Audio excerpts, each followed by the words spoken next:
Bismillahirrahmanirrahim. Assalamualaikum warahmatullahi wabarakatuh. Alhamdulillahi rabbil alamin.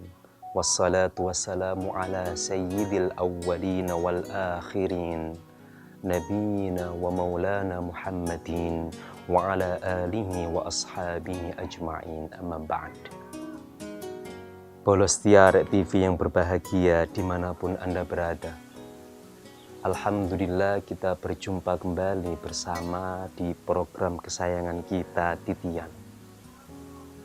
Sebagai manusia, tentu kita tak bisa lepas dari interaksi dengan manusia lain. Tentu agama juga mengatur bagaimana sih cara berinteraksi sosial, utamanya kepada orang-orang yang terdekat dengan kita. Siapa mereka? Mereka adalah tetangga-tetangga kita. Ketika kita sudah berumah tangga, berdikari dan bertetangga, tentu tetanggalah yang menjadi orang-orang terdekat di sekitar kita. Bahkan dalam beberapa kasus tertentu, kedekatan ini melebihi kedekatan dengan saudara-saudara. Semisal, ketika ada orang sakit, maka tentu yang paling dekat untuk kita mintai tolong saat darurat emergensi adalah ya tetangga kita. Mungkin kita masih punya saudara kandung, tapi di luar kota, maka bolo. Itulah kenapa di dalam hadis disebutkan man kana yu'minu billahi wal yaumil akhir falyuhsin ila jarihi. Muttafaqun alaih, diriwayatkan oleh Imam Bukhari dan Imam Muslim. Siapapun yang mengklaim diri beriman kepada Allah dan juga hari akhir, maka hendaknya dia falyuhsin ila jarihi. Hendaknya dia itu membagusi, berinteraksi dengan baik dengan tetangganya. Atau dalam riwayat lain dari Imam Tirmidzi dan juga Imam Ahmad, ittaqillaha haitsuma kunt wa atbi'is sayyi'atal hasanata tamhuha wa khaliqin nasa bi khuluqin hasanin. Bertakwalah kalian kepada Allah dimanapun kalian berada, dan sertailah, ikutilah keburukan itu dengan kebaikan, karena kebaikan mampu menghapus keburukan. Wa khaliqin nas, dan pergaulilah manusia, berinteraksilah kalian kepada manusia bihulukin hasanin, dengan akhlak yang hasan, yang baik, yang santun.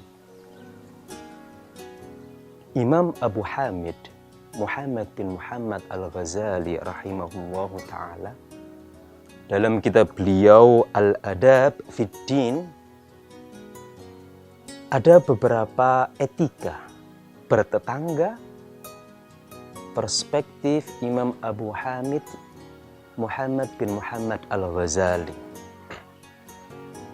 Yang pertama adalah bahwa dalam bertetangga, ketika berjumpa, upayakan kita saling tegur sapa dan membuka obrolan, membuka sapaan dengan mengucapkan Assalamualaikum warahmatullahi wabarakatuh. Sebagaimana hadis yang diriwayatkan Imam Muslim dari Abu Hurairah, baginda Nabi dawuh, afsyus salam bainakum, tebarkanlah salam di antara kalian. Kita bisa aplikasikan dalam hidup bolo.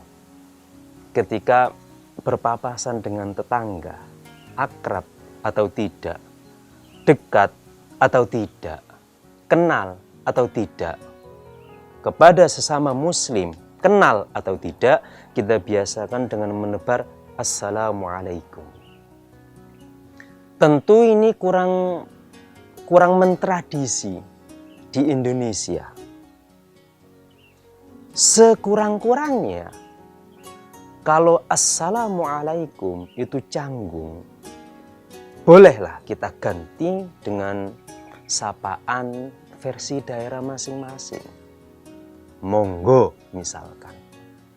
Tetapi sebagai seorang muslim, baiknya berjumpa dengan muslim siapapun, utamanya tetangga, tebarkanlah assalamualaikum.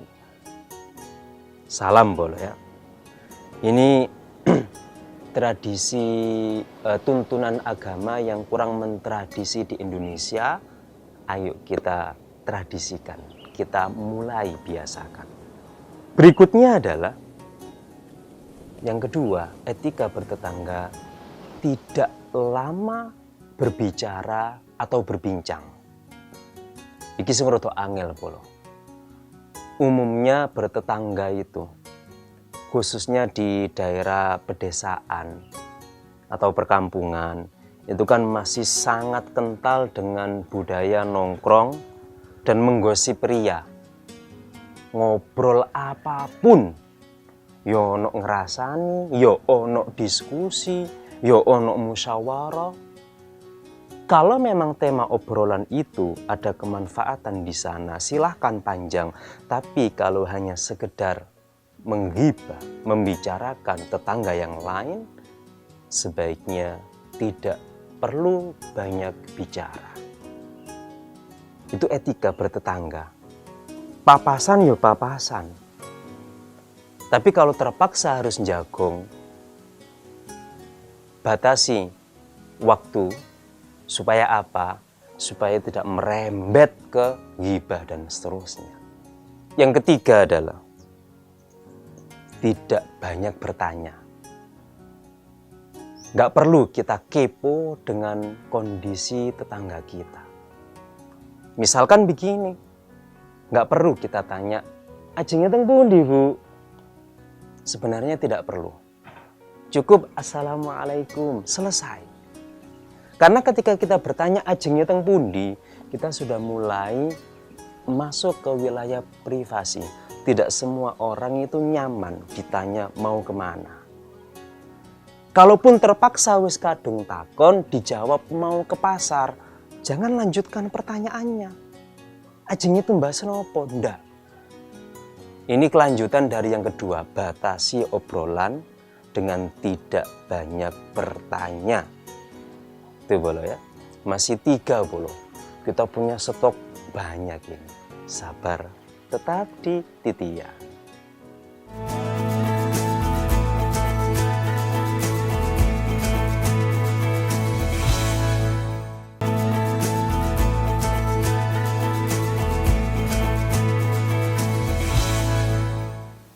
Baik Bolo, kita lanjutkan. Kita sudah punya 3 ya, etika nonggo bertetangga. Salam, batasi obrolan, tidak banyak bertanya. Yang keempat adalah Bolo. Ketika mendapati tetangga yang sedang sakit, yo kita sempatkan menjenguk beliau.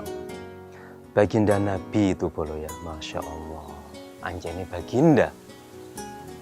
Ketika tahu ada informasi salah satu sahabat sakit, dimanapun rumahnya, dekat atau jauh, sesibuk apapun baginda Nabi, beliau selalu sempatkan untuk menjenguk sahabat-sahabat beliau yang sakit.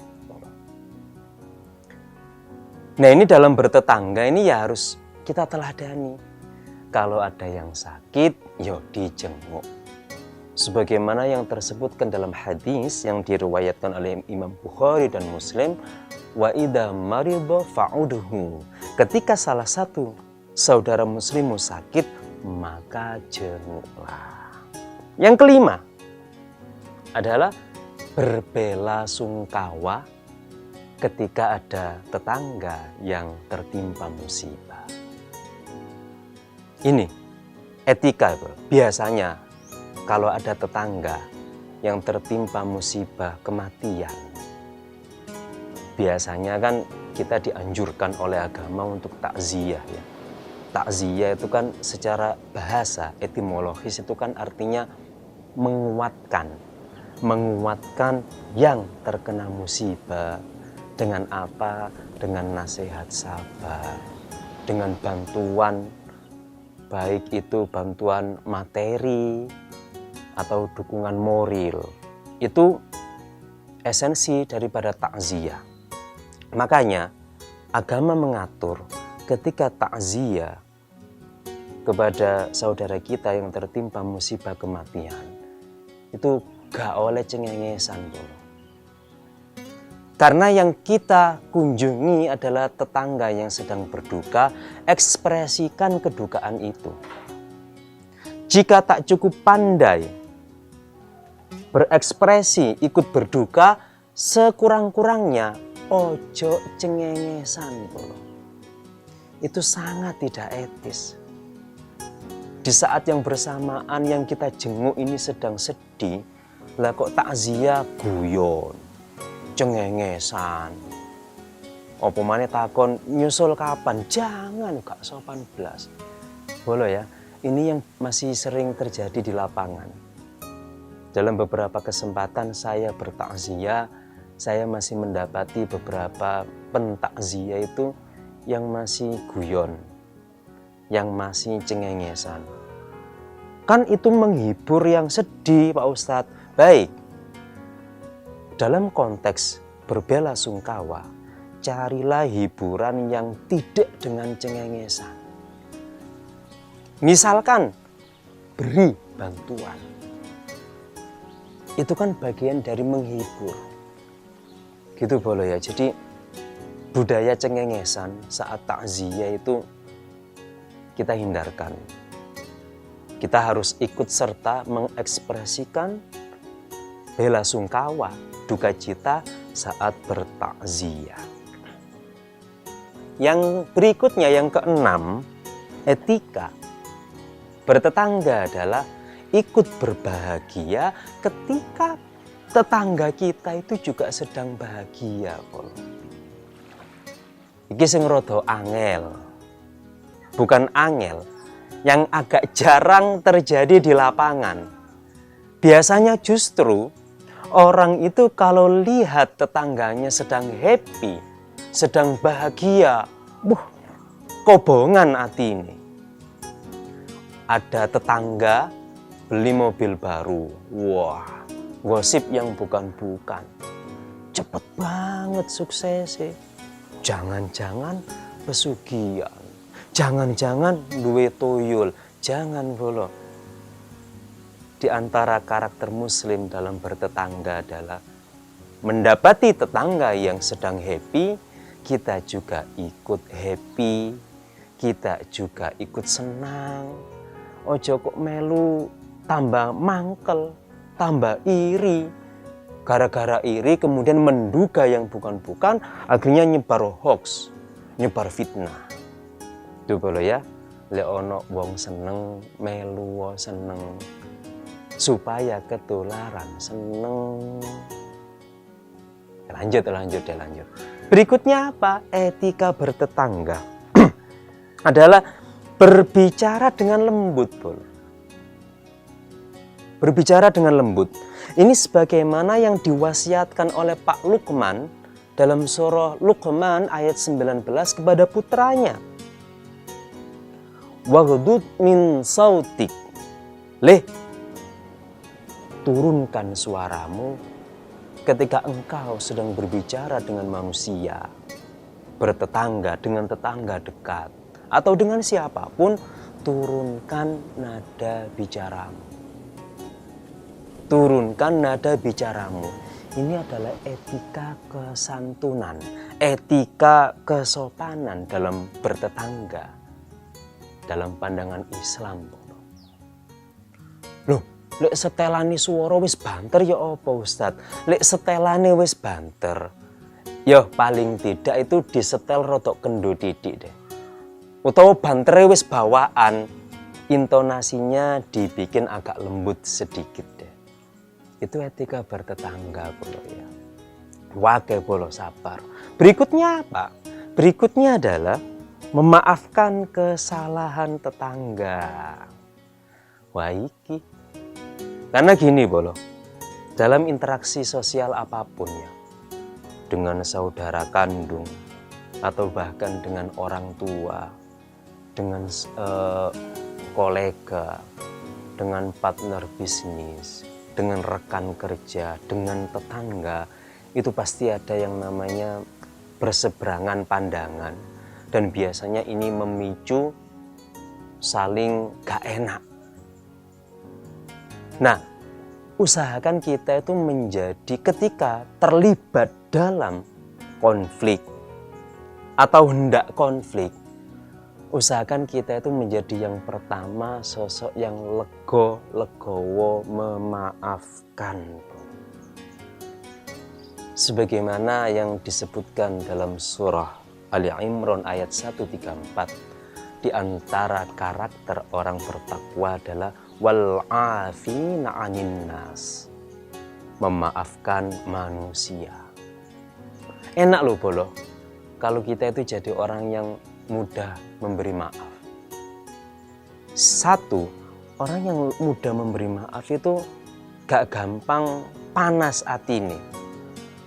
Ketika seseorang itu tidak sering mangkel atine, maka otomatis detak jantung juga gak sering deg-degan. Dan ini secara medis klinis itu kan berpengaruh pada metabolisme tubuh. Maka orang yang mudah memaafkan itu pembawaannya lebih ceria, lebih sehat, secara psikis juga lebih waras, lebih tenang. Ayo deh bolo. Sebaliknya, orang yang mangkelan, itu yo uripe yo nggak tenang. Soalnya gampang mangkel, wangel, nyepuro. Nah ini kalau tidak kita latih untuk mudah memaafkan, ya akan susah untuk auto memaafkan bolo. Kita latih yo, step by step, maafkan. Berikutnya apa? Masih ada bolo, nggih? Sabar, setelah ini kita lanjutkan. Jangan kemana-mana, tetap di Titian.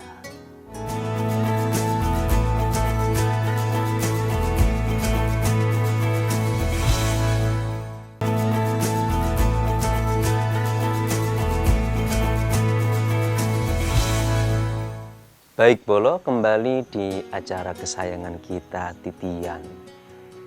Kita sudah 8 etika bertetangga dalam pandangan Imam Abu Hamid Muhammad bin Muhammad Al-Ghazali rahimahullahu ta'ala dalam kitab beliau Al-Adab Fiddin. Yang ke-9 adalah menegur dengan santun jika memang kedapatan tetangga ini melakukan kesalahan atau kedapatan tetangga ini melakukan pelanggaran syariah. Misalkan ada tetangga itu kok doyan mendem, mohon maaf misalkan.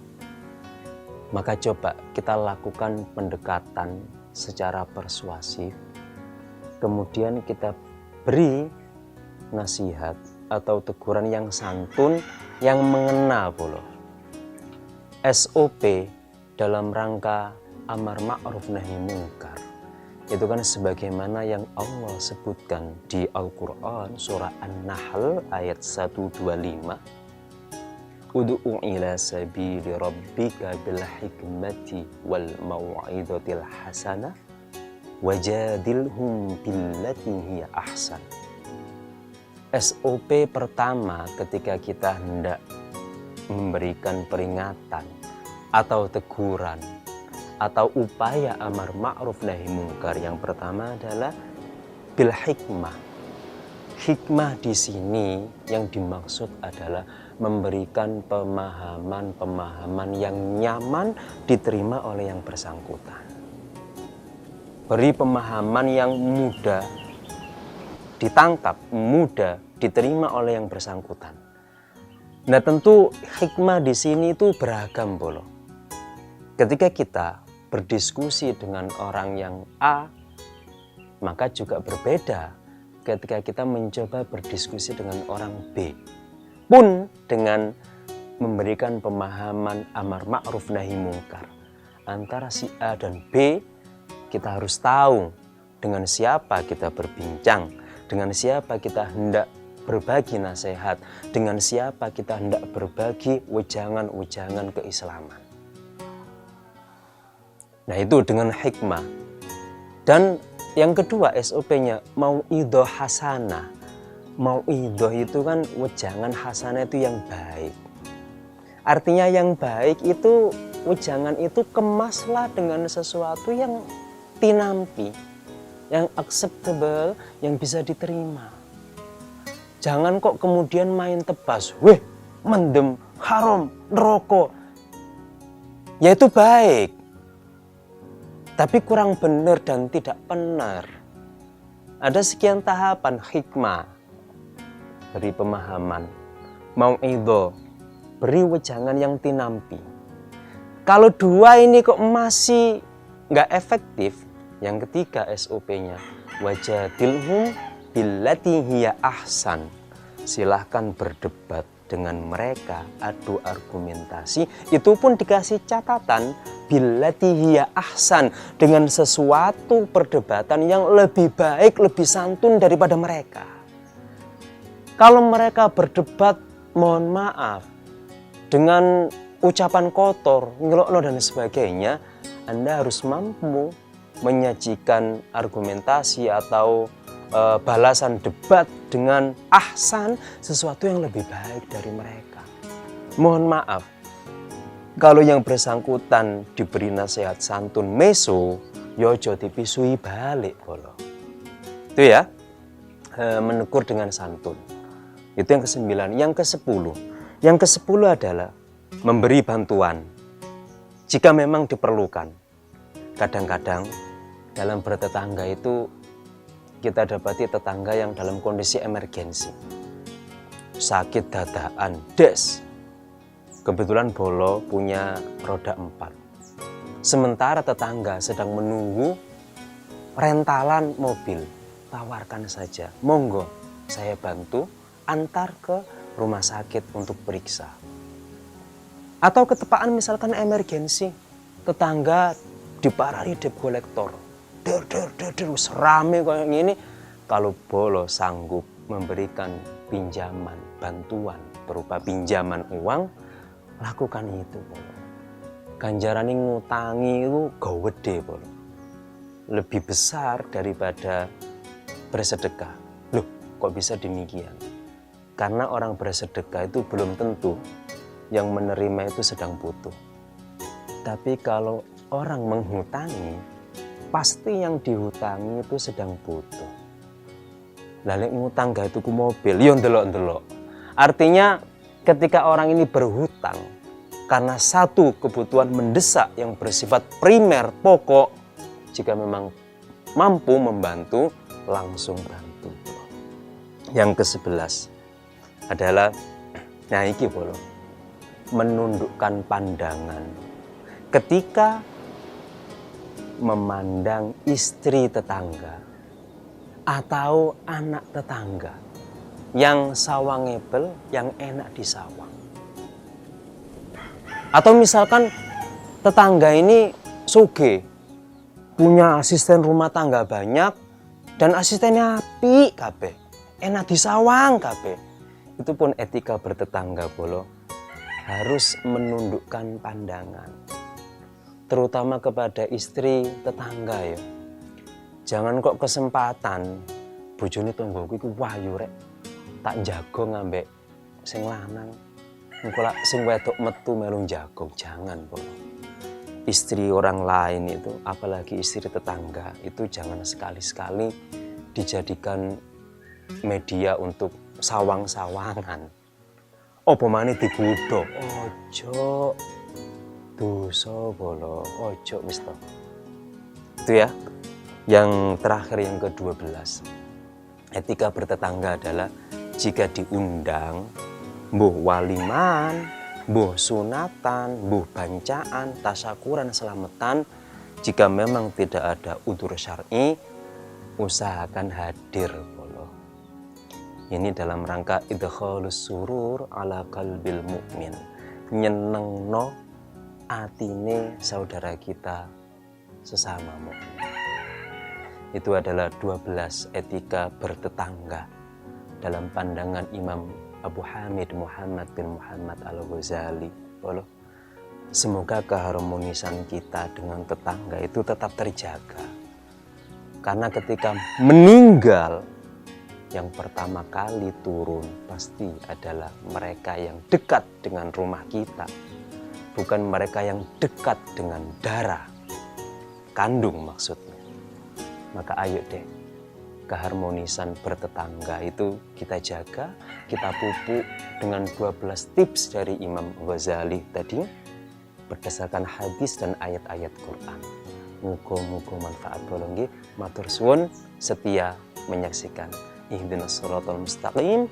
Wassalamualaikum warahmatullahi wabarakatuh.